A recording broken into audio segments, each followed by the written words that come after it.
Akala ng lahat, ligtas na sila. Pero paano kung ang aswang ay hindi lang nananakot, kundi naghahanap ng kapalit? Ito'y simple pero matindi ang impact, pasok sa tema ng suspense at takot. Pwede mo itong gamitin sa simula ng video o ilagay sa description para makapukaw ng atensyon. Gusto mo ba ng alternatibong hook na mas emosyonal o mas misteryoso ang tono? Disclaimer, ang kwentong ito ay hango sa mga sabi-sabi, karanasan, at paniniwala ng ilan sa ating mga kababayan. Layunin ng video na ito ay maghatid ng kilabot at aliw, hindi upang manira o maliitin ang anumang kultura o paniniwala. Angkop ito para sa mga manonood na mahilig sa mga kwentong kababalaghan at misteryo. Viewer discretion is advised. Tahimik ang baryo ng Pinagtilan, isang liblib na lugar na tila ba nakalimutan na ng mundo. Malalapit ang mga bahay, gawa sa kahoy at pawid, at ang mga tao'y may kanya-kanyang kwento ng nakaraan, mga kasaysayang hindi na basta binabanggit, lalo na kapag lumulubog na ang araw.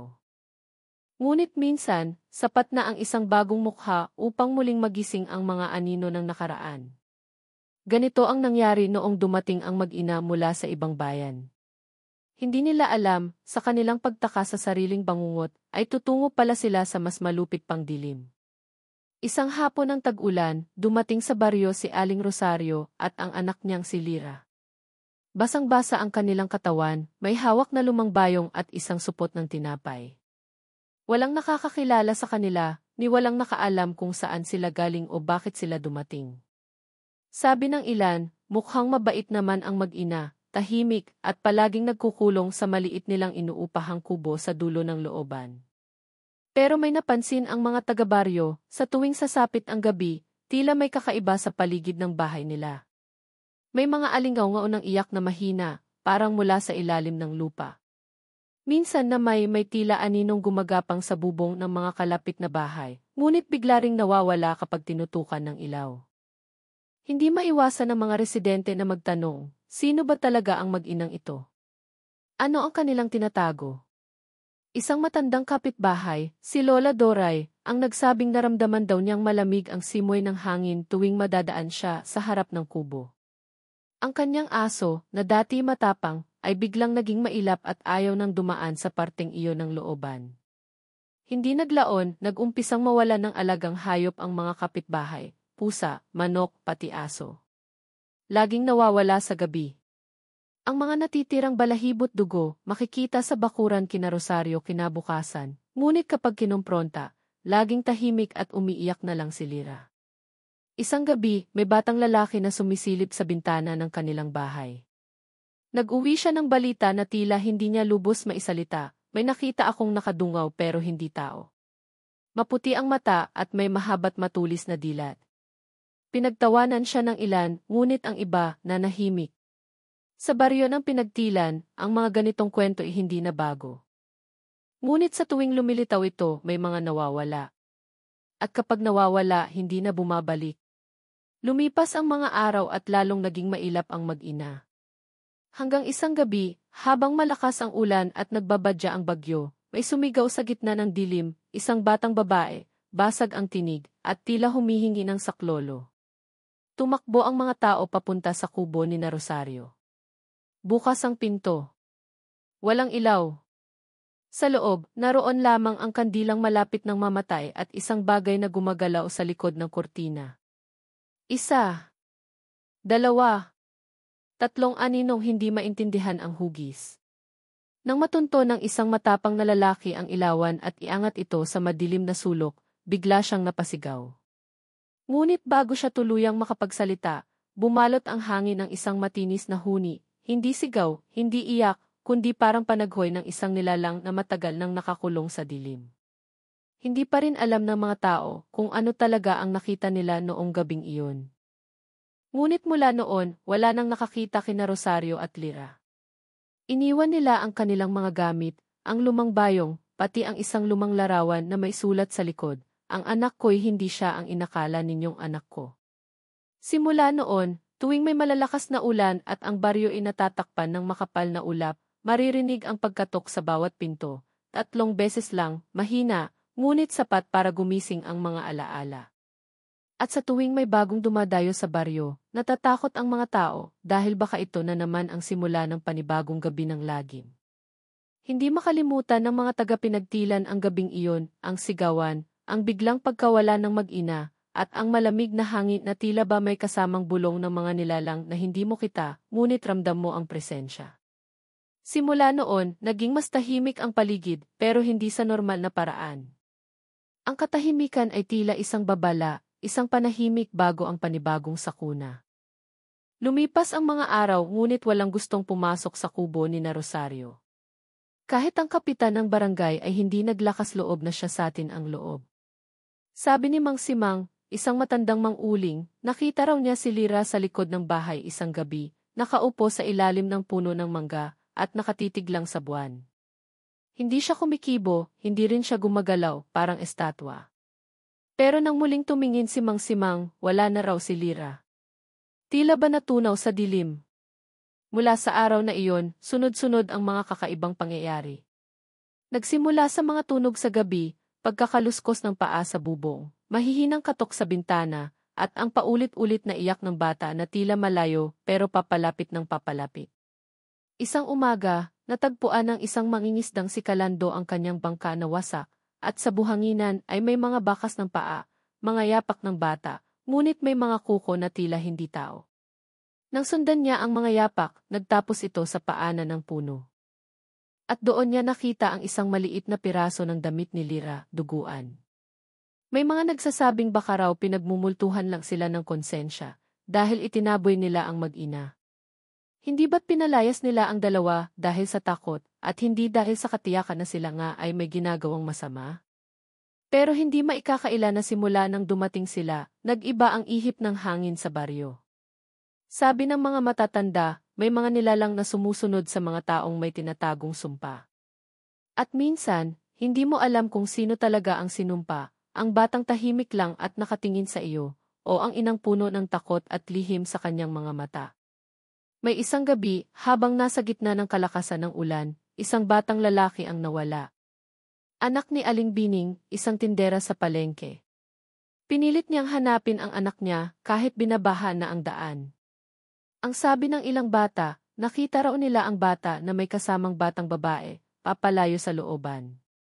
Kalaro raw, sabi nila. Pero ang problema, wala namang ibang batang babae na nakatira malapit. At nang ipakita ang lumang larawan ni Lira, tahimik lang ang mga bata, tapos sabay-sabay na tumango. Kinabukasan, natagpuan ang tsinelas ng bata sa paanan ng kubo ni na Rosario. Bukas ang pinto, ngunit walang tao sa loob. Ang mas nakapagtataka, malinis ang sahig, parang walang nakatirang kahit anong alikabok o bakas. Ngunit may isang sulok na may lumang basahan, at sa ilalim nito ay may nakita silang ukit sa sahig, mga bilog na may simbolo sa gitna, parang ginamit na altar o ritual. Biglang humangin sa loob ng bahay kahit sarado ang lahat ng bintana. Isa sa mga kasama ay sinugod ng lagnat matapos pumasok doon, at ilang araw ay hindi makausap, parang wala sa sarili. Habang tumatagal, parang may aninong nagmamasid sa bawat sulok ng baryo. Hindi mo siya kita, pero alam mong naroon siya. May mga alagang hayop na natagpo ang patay, nangingitim ang katawan na parang sinipsip ang dugo.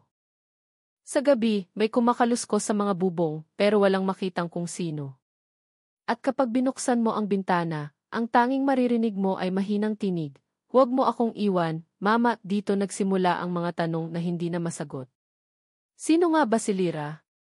Anak ba talaga siya ni Rosario? At kung hindi, sino siya o ano siya? May mga bulong sa baryo na baka hindi basta tao ang batang iyon. May ilang matatandang nagsabing may kwento sila tungkol sa isang batang nilikha, isang nilalang na ginaya ang anyo ng isang bata, ngunit may layuning kumain, hindi magmahal. At minsan, nagpapanggap itong nawawala upang hanapin ang susunod na mag-aalaga o susunod niyang biktima. Simula nang matagpuan ang mga ukit sa sahig ng kubo ni na Rosario, lalong sumidhi ang takot sa baryo ng Pinagtilan. Hindi na lamang ito basta takot sa kung ano ang nakita, ito'y takot sa hindi nila maintindihan. Takot na hindi kayang ipaliwanag ng dasal o ng simpleng pag-iwas. Kahit sa araw, ramdam pa rin ang bigat ng kung anuman ang bumabalot sa lugar. Ang mga bata ay hindi na pinapalabas, at ang mga matatanda ay nagbabalot ng bawang at asin sa bintana at pintuan, parang hindi sapat pero mas mabuti na kaysa wala. Pero sa kabila ng lahat ng iyon, may isang taong hindi tumigil sa paghahanap ng katotohanan, si Thomas, anak ng dating tanod. Nang sindihan niya ang gasera, laking gulat niya nang makita na ang mga ukit ay hindi na gaya ng dati. Dumami ito. Mas komplikado, mas malalim ang pagkakaukit. At sa gitna, may nakalagay na gamit ng bata, isang lumang sapatos, isang laruan, at hibla ng buhok na may dugong natuyo. Biglang namatay ang gasera, at sa dilim, naramdaman niya ang malamig na hininga sa batok niya. Tumakbo siyang palabas, hindi na lumingon.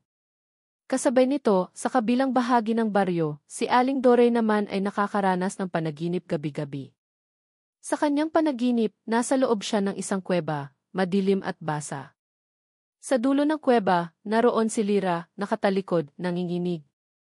Ngunit sa tuwing lalapit siya, biglang ikot ang ulo ng bata, at lalantad ang mukha na hindi na mukha ng tao, walang mata, walang bibig, kundi butas na itim at walang hanggan. Isang gabi, napasigaw si Aling Dorey sa panaginip at nakita ng kanyang anak na nakatayo siya sa harap ng salamin, pinupunit ang sariling damit habang paulit-ulit na sinasabi, hindi siya tao, hindi siya tao, hindi lamang takot ang lumalalim, pati ang galit. May mga nagsimulang sisihin ang isa't isa. May nagsabing baka ang mga kapitbahay na tahimik lang ay may alam. May nagsimulang magsunog ng damo sa paligid ng kubo ni Rosario upang tilinisin ang lugar, ngunit isang gabi nasunog ang isang bahay sa tabi nito at walang makapagsabi kung paano ito nagsimula. Ang matandang nakatira roon ay natagpuan sa ilalim ng kanyang kama, nakadilat ang mga mata, pero patay na. Parang may nakita siyang hindi niya kinaya. Habang tumitindi ang kaguluhan, isang bagong suliranin ang umusbong. Isang dayo, isang lalaking nagngangalang Elias, ang dumating sa baryo. Ayon sa kanya, hinahanap niya ang kanyang pamangkin na matagal nang nawawala. Laking pagtataka ng lahat nang ipakita niya ang larawan ng batang hinahanap, si Lyra. Ngunit sa larawang iyon, mas matanda si Lyra, mukha siyang 12 anyos, at ayon kay Elias, 5 taon na raw nawawala ang bata. Hindi siya makapaniwala na may batang tulad niya sa baryo ngayon. Nang dalhin siya sa kubo, tahimik siyang tumayo sa harap ng bahay at sinabing, hindi ito ang una niyang ginawa. Lalong nadagdagan ang pangamba. Ano nang ibig sabihin ni Elias? May iba pa bang baryo na nawalan ng mga bata? Sino ba talaga si Lyra? At kung totoo man ang sinasabi niya, bakit niya alam ang mga ukit? Bakit siya hindi natatakot na lumapit sa kubo samantalang lahat ng taga-baryo ay nanginginig palang marinig ang pangalan ni Rosario? Gabi-gabi, lumalalim ang gabi sa pinagtilan. At habang ang buwan ay patuloy sa pagbilog, dumadami rin ang mga sigaw sa dilim. Hindi na lamang ito usapin ng takot. Isa na itong panibagong bangungot na hindi mo na basta-basta gigisingan. Hindi na makatulog si Thomas. Kahit pumikit siya, naroon pa rin ang mga imahe, ang ukit sa sahig, ang mga gamit ng bata, at ang malamig na hininga na dumampi sa kanyang bato. Hindi niya masabi kung guni-guni lang ba iyon o may nilalang talaga sa loob ng kubo. Ngunit ang pinakakinatatakutan niya ay ang pakiramdam na hindi na siya ligtas kahit sa sarili niyang bahay. Isang gabi, habang nagkukulong siya sa kanyang silid, narinig niya ang mabagal na pagkatok sa kanilang pinto. 3 beses lang. Mahina. Sunod ang katahimikan. Sa sobrang kaba, hindi siya makagalaw. Naririnig niya ang kanyang ina sa kabilang kwarto na humihikbi, na para bang may alam siyang hindi masabi. Nang subukan niyang sumilip sa bintana, wala siyang nakita, ngunit sa likod ng kanyang pandinig, may bumulong, buksan mo na matagal na akong naghihintay. Sa mga sumunod na araw, napansin ni Tomas na hindi lang siya ang binabagabag. Ang buong baryo ay unti-unti nang nadadala ng takot. Ang mga alaga ng mga kapitbahay ay tumitili sa gabi, umaalulong ang mga aso na para bang may kaaway sa dilim.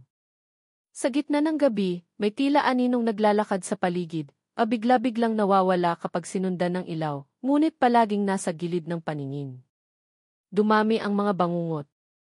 Isang batang babae mula sa kabilang kanto, si Nen, ay paulit-ulit na nagigising na umiiyak at sinasabing may batang nakatayo sa paanan ng kama niya, nakangiti pero may dugo ang damit. Nang minsan gumising si Nene, nakita ng kanyang ina na may mga bakas ng kamay sa bintana nila, maliliit na kamay, puno ng putik at tila may mga kuko na mahahaba. Lalong lumalalim ang bangin ng takot para kay Tomas. Sa isang pangarap, nakita niya ang sarili sa loob ng kuweba, kung saan naroroon si Lyra, hindi bilang bata, kundi bilang isang nilalang na may madilim na mukha, mahahabang daliri at mga matang walang puti. Nang magising siya, may sugat sa kanyang braso, parang galos ng kuko. At sa gilid ng kama niya, may bahid ng putik na hindi niya maipaliwanag kung paano napunta roon. Samantala, si Elias ay hindi na rin matahimik. Sa bawat araw na lumilipas, mas lumalalim ang kanyang paniniwala na hindi lamang si Lyra ang nawawala, marami pa. Dinala niya si Tomas sa matandang albularyo sa kabilang baryo. Doon, sa ilalim ng liwanag ng gasera, sinabi ng matanda ang bagay na ayaw nilang tanggapin, ang batang iyon hindi na siya bata. Isa siyang anyo ng nilalang na matagal nang nagkukubli sa balat ng inosente. Hindi pa man nila tuluyang naiintindihan ang kahulugan ng mga sinabi ng albularyo. Isang malakas na hangin ang dumaan sa kubo, sinundan ng pagpatay ng apoy sa gasera. Sa dilim, muling narinig ni Tomas ang boses na paulit-ulit nang bumabagabag sa kanya. Ngayon ay mas malinaw, mas matalim, at mas malapit. Hindi mo ako matatakasan. Nasa loob mo na ako. Pagbalik nila sa baryo, naabutan nilang puno ng tao ang labas ng bahay ni na Aling Doray. Nawala si Nen. Wala silang nakitang bakas kundi ang isang laruan sa ilalim ng puno ng mangga, isang laruan na hindi kanila. Isa iyong lumang manikang basag ang mukha, at sa bibig nito ay maisulat, "Halika, Tomas. Maglaro tayo." Ang buong baryo ay nasa takot at gulo. Hindi na nila alam kung sino ang susunod, at ang tanging pangalan na paulit-ulit lumilitaw sa bawat pangyayari ay si Tomas. Ang dating simpleng binata na tahimik lamang sa kanyang buhay, ngayon ay unti-unting kinukubkob ng dilim. Pakiramdam niya, unti-unting siyang hinihila ng isang bagay mula sa kabilang daigdig, at wala siyang matakbuhan. Wala siyang masabihan. Sapagkat bawat gabing dumarating, palapit ng palapit ang mga mata sa dilim at tuwing titingin siya sa salamin, may nakikita siyang hindi niya maipaliwanag. Isang anyo sa kanyang likod, bata, nakangiti at nakatitig sa kanya. Si Lyra. Mula nang makita ni Tomas ang anyo ni Lyra sa salamin, tuluyan nang nawala ang kanyang kapayapaan. Hindi na siya makakain, hindi makatulog, at pati ang paghingay tila may bantay na malamig na presensya. Lahat ng lugar ay tila may matang nakatitig. At sa bawat sulok ng kanyang bahay, pakiramdam niya ay may sumusunod. Ngunit ang pinakakakaiba sa lahat ay ang kanyang mga alaala, may mga bagay na hindi niya maalala ng maayos, mga puwang sa kanyang nakaraan na biglang naglalaho. Isang hapon, habang sinusubukang maghanap ng impormasyon sa lumang aklat ng kanyang yumaong ama, may natagpuan siyang isang lumang larawan sa pagitan ng mga pahina. Isa iyong larawang itim at puti, may batang babae na nakangiti, hawak-hawak ang kamay ng isang batang lalaki. Sa likod ng larawan, may nakasulat, Lyra at Tomas, 1909. Napahinto siya. Impossible. Hindi pa man siya ipinapanganak noong 1909. Nang lapitan niya ang kanyang ina upang tanungin tungkol dito, bigla itong napaiyak.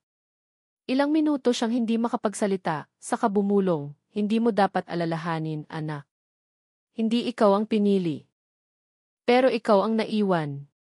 Ang mga salitang iyon ay lalong nagpalalim ng bangin ng kanyang takot. Paano niya nakilala si Lyra noon pa man? At anong ibig sabihin ng hindi siya ang pinili? Sa paghahanap ng kasagutan, bumalik siya sa kubo, ngayon ay abandonado, ngunit tila mas buhay kaysa dati. Habang nililibot ang paligid, may narinig siyang mahina, ngunit pamilyar na tawa mula sa ilalim ng sahig. Dahan-dahan siyang bumaba sa tagong silid sa ilalim ng kubo, isang silid na hindi pa niya nakita noon. Sa loob, puro lumang gamit ng bata, mga laruan, damit, larawan. Isa roon ay isa na namang larawan ni Lyra, pero sa likod nito, may mas malinaw na sulat, "Tomas, ikaw ang kapalit." Napagkasunduan na. Napaatras siya. Biglang bumigat ang paligid. Mula sa sulok ng silid, unti-unting lumitaw si Elias, ngunit iba na ang kanyang anyo.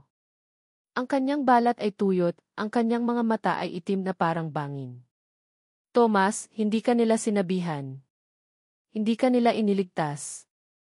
Inihanda ka nila. Ilang taon na pala siyang nakatali sa sumpang ito. Sa bawat henerasyon, may batang lalaki na pinipili upang magsilbing tagapamagitan ng nilalang na tinatawag nilang Batang Anino, ang tunay na anyo ni Lyra. Isang espiritu ng pagkagutom at pag-iwan, naghahanap ng koneksyon sa mga taong minsang kumalas sa kanyang mundo. Si Rosario ay hindi ina, siya ay tagapag-alaga lamang. Si Elias ay hindi tiyo, siya ang unang alay. Ngayon, si Thomas ang susunod. Ang mismong katawan niya ay hinihigop na ng presensya ng nilalang. Ang kanyang mga galaw ay mabigat na, ang kanyang paningin ay lumalabo. At mula sa dilim, si Lyra ay unti-unting lumapit, hawak ang isang lumang manika na duguan. Hindi mo ako iniwan noon, kuya. Ngayon, magsasama na tayo ulit. Pakiramdam ni Thomas ay wala na siyang pagpipilian. Hindi na siya makatakas. Maging ang mga albularyo ay tumangging tumulong. Isa pa'y sino ba ang maniniwala sa kanya? Ang mga salita ni Elias ay pumupuno sa kanyang isipan, na ang katawan niya ay handog, at ang kaluluwa niya ay matagal ng inangkin. Sa huling sandali bago siya mawalan ng ulirat, narinig niya ang pag-iyak ng isang sanggol. Sa kanyang harapan, nakita niya ang sarili, isang batang si Thomas, umiiyak sa gitna ng gubat, at si Lyra na nakatayo sa tabi niya, duguan ngunit nakangiti. Binalikan lang kita, sabi nito. Ngayon, ikaw naman ang sasama. At doon, tuluyang nagdilim ang lahat. Ano sa tingin ninyo ang mangyayari kay Thomas? Sa ganitong sitwasyon, anong gagawin ninyo kung kayo ang nasa kalagayan niya? Sa palagay ninyo, may pag-asa pa ba siyang makaligtas? I-comment nyo sa baba. Nang muling dumilat si Thomas, nasa gitna na siya ng madilim na bilog, pinalilibutan ng mga kandilang halos maubos na ang sindi. Nakahiga siya sa malamig na sahig ng silid sa ilalim ng kubo, habang ang paligid ay tila bumaluktot, ang kisame parang langit na itim, ang mga anino ay kumikilos kahit walang liwanag. Sa kanyang harapan, nakatayo si Lyra, nakatingin sa kanya ng diretsyo, hindi na bata, hindi na inosente. Ang kanyang balat ay kulay abo, ang mga matay itim at walang kinang, at ang kanyang ngiti mabagal at puno ng pananabik. Nagsimula ito noon pa, bulong ni Elias mula sa likod. Ikaw ang susi. Ikaw ang magbubukas ng daan para makabalik siya. Nagpumigla si Thomas, ngunit parang napako ang kanyang katawan sa sahig. Ramdam niya ang unti-unting pagbigat ng kanyang dibdib, parang may humihigop sa kanyang lakas. Ang paligid ay nagsimulang umalon, hindi tubig, kundi tila usok na may buhay. Ang mga alingaw-ngaw ng batang umiiyak, tumatawa, at sumisigaw ng tulong ay sabay-sabay na bumalot sa kanyang pandinig. Sa isang iglap, biglang sumabog ang isa sa mga kandila. Naputol ang bilog at parang may dumaan na malamig na hangin sa silid. Sa liwanag ng sandaling iyon, nakita ni Thomas ang isang lumang kutsilyo na nakatusok sa altar ng mga gamit ni Lyra. Sa desperasyon, pinilit niyang igalaw ang kanyang kamay, mabagal, nanginginig, pero gumagalaw. Bawat pulgada ay tila tinutusok ng libong karayom. Sa huli, naabot niya ang kutsilyo at sinugod si Elias. Isang matinis na hiyaw ang lumabas kay Elias, ngunit hindi dugo ang lumabas mula sa kanyang katawan, kundi itim na usok na bumalot sa buong silid. Nawala si Elias sa isang iglap, ngunit ang paligid ay lalong lumamig, at si Lyra ay biglang lumapit, hawak ang kanyang manikang duguan. Hindi mo na ako matatakasan, sabi nito. Isa ka na sa amin. Dito na nagpasya si Thomas. Kung hindi niya ito matatapos, wala nang ibang makakaya. Kaya tinaga niya ng kutsilyo ang gitna ng mga ukit sa sahig, ang pinakagitna ng ritual. Isang malakas na pagyanig ang sumunod, at ang mga aninong nakapaloob sa mga pader ay nagsimulang sumigaw. Mula sa kisame, lumabas ang mga kamay ng bata, mga biktima, mga nilamon, mga nawawala. Hinila nila si Lyra habang ito'y sumisigaw, hindi ng takot, kundi ng matinding galit. Hindi pa ito tapos, sigaw ni Lyra habang ang kanyang katawan ay unti-unting nilulubog ng mga kamay sa sahig. Ngunit bago siya tuluyang mawala, may isang tanong na lumabas sa bibig ni Thomas, isang tanong na hindi niya planong itanong, Lira kapatid ba talaga kita? At doon, bago siya tuluyang lalamunin ng mga anino, ngumiti si Lira, isang ngiting puno ng lungkot. Sagot nito. Pero pinili mong makalimot. Biglang sumabog ang paligid. Liwanag. Hangin. Sigaw. Tila isang daigdig ang gumuho. Nang magkamalay si Thomas, nasa labas na siya ng kubo. Madaling araw. Maliwanag ang paligid, ngunit tila walang tao. Tumayo siya, duguan, nanginginig. Sa kanyang kamay, hawak pa rin ang kutsilyo. Ang kubo ay nakatiwangwang, tila sinabog ng kung anong puwersa. Lahat ng gamit sa loob ay abo na lamang. Wala na si Elias. Wala na rin si Lira. Ngunit hindi rin siya lubos na ligtas. Sa kanyang braso, may bagong ukit, isang bilog, tulad ng nakita niya sa sahig. At tuwing isasara niya ang kanyang mga mata, naririnig pa rin niya ang tinig ni Lira, binalikan kita at babalikan kita muli. Naglalakad siya pauwi nang makasalubong ang isang matandang hindi niya kilala. Tinitigan siya nito at mahina ang sinabi, ang pinto ay hindi tuluyang nagsasara. Ikaw ang bagong bantay. Napahinto si Thomas. Anong ibig mong sabihin? Tanong niya. Ngunit wala nang sagot. Nang tumingin siyang muli, wala na ang matanda. Ngayon, gabi-gabi, habang tinitingnan ni Thomas ang salamin sa kanyang silid, alam niyang may nananatili sa kanyang likod. Hindi pa tapos ang lahat. Siya ang natirang saksi. Siya ang uling piraso ng sumpa. Kung ikaw ang nasa kalagayan ni Thomas, anong gagawin mo? Sa tingin mo ba, makakaligtas pa siya o siya na ang susunod na mawala? Ay comment mo sa baba. Makalipas ang ilang linggo mula sa gabing iyon, bumalik na ang katahimikan sa baryo ng Pinagtilan. Wala nang naririnig na iyak sa gabi, wala na ring bigla ang pagkawala o aninong gumagala sa bubungan. Ang mga tao'y unti-unti nang bumalik sa kanilang normal na buhay, ngunit hindi nila muling nilapitan ang kubo ni Rosario.